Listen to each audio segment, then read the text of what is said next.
मंजन शर्मा जा रहल छी गीत गाब यहाँ सब सुनो।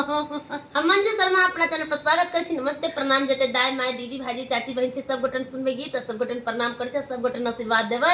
आ देखै छै कान हमर गला जाम भ गेल त अहाँ सब गीत नहीं सुनल हमर गीत नहीं चलल है आई हम गला ठीक क के एलियै दुआरे। और हम दोनों देवरानी जेठानी जा रहल छी बहुत प्यार से बेटा विवाह गीत बनाब अहाँ सब जरूर सुनब लाइक करब शेयर करब कमेंट करब और हमरा सबके नहीं बहसल दुल्हा वाला गीत छै और अहाँ सब नया जमाना के दुल्हा सब नया बहसल फुल वाच के सुनब और प्यार आशीर्वाद खूब जहिना दे चली तहिना दैत रहो हमेशा प्यार आशीर्वाद अहाँ सबके प्यार आशीर्वाद से हम सब बहुते खुश छी।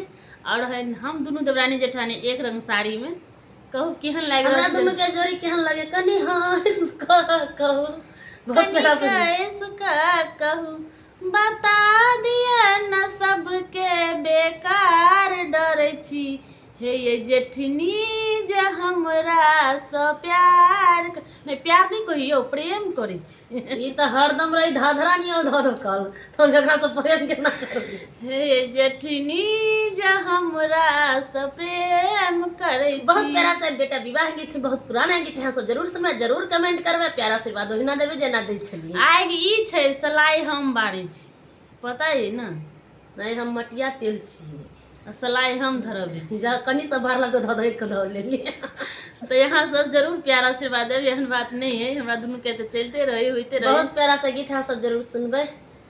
कने बाबा